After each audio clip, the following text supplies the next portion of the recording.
Emre Bey'i de söyleyeceğiz. Altına bak.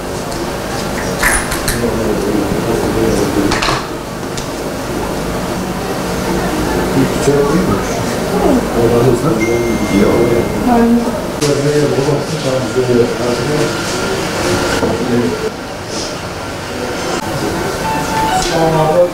65.000.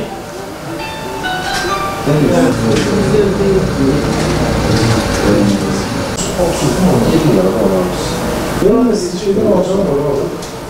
Tamam.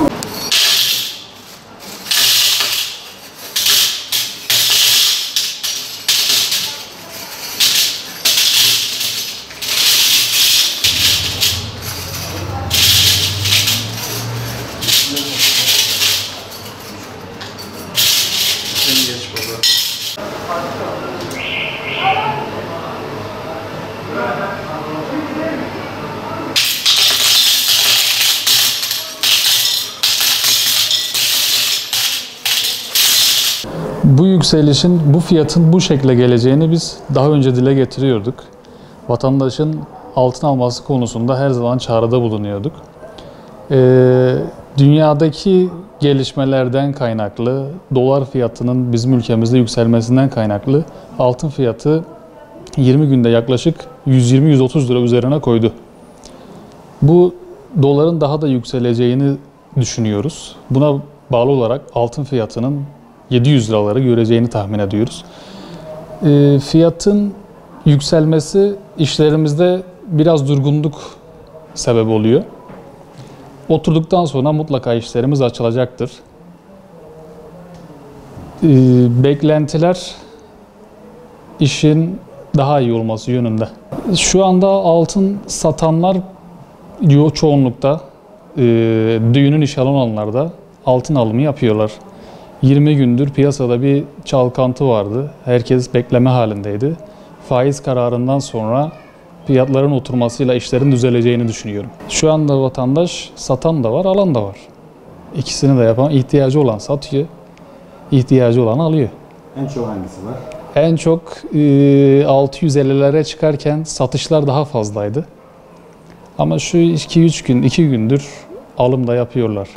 Altın bir ay öncesine kadar yaklaşık 525-530 civarındayken bugün 660-670 civarlarına kadar geldi. Altının 700-720'yi test edeceğini düşünüyoruz. Belki ondan sonra biraz kendini bırakabilir. Altının yükselişi son zamanlardaki maalesef dünyadaki ekonomik krizle bununla çok alakalı. Bu bizim ülkemize de yansıyor. Faizlerin düşmesi, doların yükselmesi, aynı zamanda onsun da beraberinde çıkması altını patlattı. Satışlarımız tabii ki düşük. Bu fiyatlara eğer insanlar mecbur değilse bir şey almıyor. Ama alışlarda bir artış var. Yine de insanlar tedirgin, satmamakta. Hani daha da yükselecek beklentisi var. Öyle bir algı oluşmuş. İnsanlar satmayı da çok istemiyor. Boşta parası olan varsa da bunu altına bağlayayım, daha da çok yükselecek, 700 olacak, 750 olacak gibi bir beklenti içerisine girmiş. Ama işlerimiz satış olarak bayağı bir durgun. Geri düşer diye ben işte bu fiyatlara satayım, yarın bir 50-100 lira düştüğünde geri alırım beklentisi içerisindeki vatandaşlarımız. Böyle bir şey içerisine girmiş. Çünkü ciddi bir yükseliş oldu. Yani bir ayın içerisinde bakarsanız şöyle %20-25 civarında bir yükseliş oldu. Hiçbir şeyde olmayan bir şey. Ondan dolayı da vatandaş haklı olarak diyor ki ben bir ay önce satsaydım 520 liraydı. Şimdi 660 lira. Yani 120 lira, 130 lira gibi bir ciddi fark var. Ondan dolayı eğer geri bu fiyatlara gelirse de geri alırım beklentisi içerisinde. Altın yükselmesi bizim açımızdan bir iyi bir kötü yanı var. Elimizdeki ürünler değerleniyor ama müşteriye satmadıktan sonra bir faydası yok. Bir kötü yanı halkın aklı karışık, alıp satma arasında. Alsam diyor, düşebilir diyor. Elindeki malı satsam daha da yükselip kardan zarar yaparım diye herkesin aklı karışık. Şu an ne alan var ne satan var. Herkes bekleme içinde. Yılbaşından sonra bekleyen çok. Bunun her şeyi 2022'nin Ocak ayında belli olur gibi gözüküyor ama hiç şu an bir şey diyemiyoruz. Bu yükseliş 2 haftadan beri düzenli olarak yükselmekte. Ucunun neyini bulacağını bilmiyoruz artık. 600'ü geçeceğini tahmin ettik ama bu kadar geleceğini tahmin edememiştik. Bundan sonrasını artık biz bile bilemiyoruz yani. Abi bizim için önemli olan düşmesi. Çünkü halk alışveriş yapması lazım ki biz de kazanalım. Şu an çok yüksek olduğu için kimse cesaret edip alamıyor. Bundan 2 ay önceye kadar yatırım yapan çoktu. Çünkü fiyatlar hemen hemen sabitti. Şu an çok dengesiz olduğu için millet ne olacağını bilmiyor. O yüzden kimse güvenip alamıyor. Satamıyor da aynı şekilde. Yastık altında birikim yapan çok. Ama kimse çıkartmaya cesaret edemiyor. Bir çeyrek altın yine 800'lerdeydi. Bugün 1000 lirayı da geçti.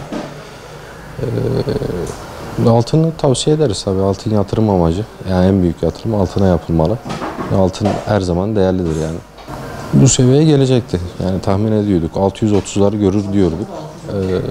Ki gördü de geçti. 664'lerde, 65'lerde şu an. Düşüş de zor olacak gibi. Düşüş. Yükseliş olur mu? Yükseliş olur. Yükseliş 700'lere kadar bir çıkış olabilir yani. Altının alışlarımız arttı şu an. Yani satışımıza göre alışımız daha arttı. Yani satış olarak bir hareketlilik yok. Satışımız çok olmuyor ama alışımız daha çok satışa göre.